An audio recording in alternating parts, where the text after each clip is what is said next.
Chairman Engel, Honorable Ranking Member McCall, Honorable Member of the Foreign Affairs Committee, ladies and gentlemen, I want to thank you all very much for giving me the honors of sharing my story with you. I hope it will shed some light on the depth of the issues that you are considering here today. On April 14th, 1994, when I was only a 16-year-old child, a Serbian police officer burst into my family's home. He was looking for my father and my brothers, despite the fact that they were not there. I was with my mother, my aunt, and my 2 cousins. The police officer ordered us to show him our IDs.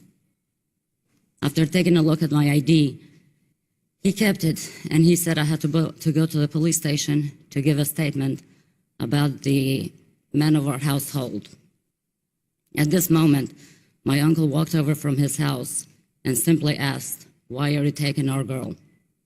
The police officer replied, "Don't anybody move or I'll shoot everybody." My mom told him to take her in my place. "No, she's a child," replied the police officer. "She will not be able to lie about whereabouts of her father and brothers." The Serbian police officer then ripped me away from my mother's arms and took me to a Serbian village nearby. He walked me into an empty house just off of the main road. He threw me onto a sack of corn that was piled against the house. I started to yell, and I screamed on top of my lungs. That's when he took me inside of his car, and he started raping me. I remember everything. I was held at a gunpoint. He abused me and raped me repeatedly. I was shocked and exhausted. I lost consciousness. When I regained consciousness, I cried with no control, begging him to kill me. "No," he said, "I won't, because you will suffer more this way." He was right. I have suffered greatly since then. I remember he had a bandage on his left hand, and he was saying that Kosovo Liberation Army shot him, and he was taking revenge on me. Every time that I screamed, he threatened to take me to an area full of Serbian forces where more men would rape me. After he was done assaulting me, he went into a local store and left me alone in a car. I know the village was primarily Serbians, so I was terrified to make a move. Shortly after the policemen left, an older man came out of the same store and walked towards me. He forced me outside of the car and took me to an unfinished house.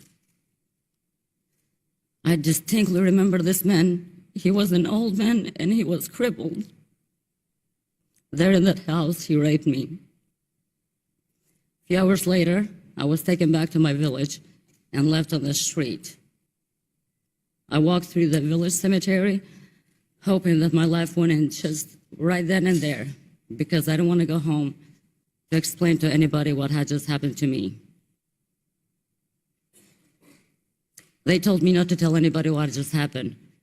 They said to tell them I was at the police station giving a statement about the whereabouts of my father and my brothers. Somehow I managed to make it to my uncle's house. I didn't have to explain to anything what happened to me.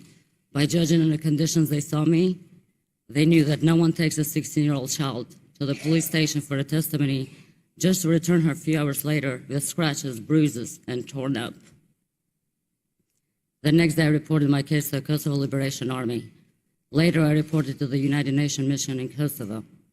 I also reported everything to the European Rule of Law mission in Kosovo.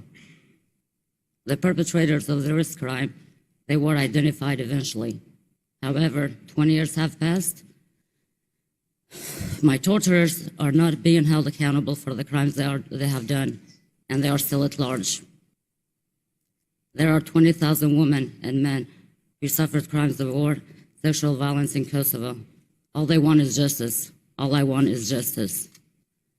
Although today I live a happy life in Texas as a proud wife and as a proud mother of 2 daughters who were born in the United States, and thankfully They will never have to encounter the tragedies that I experienced.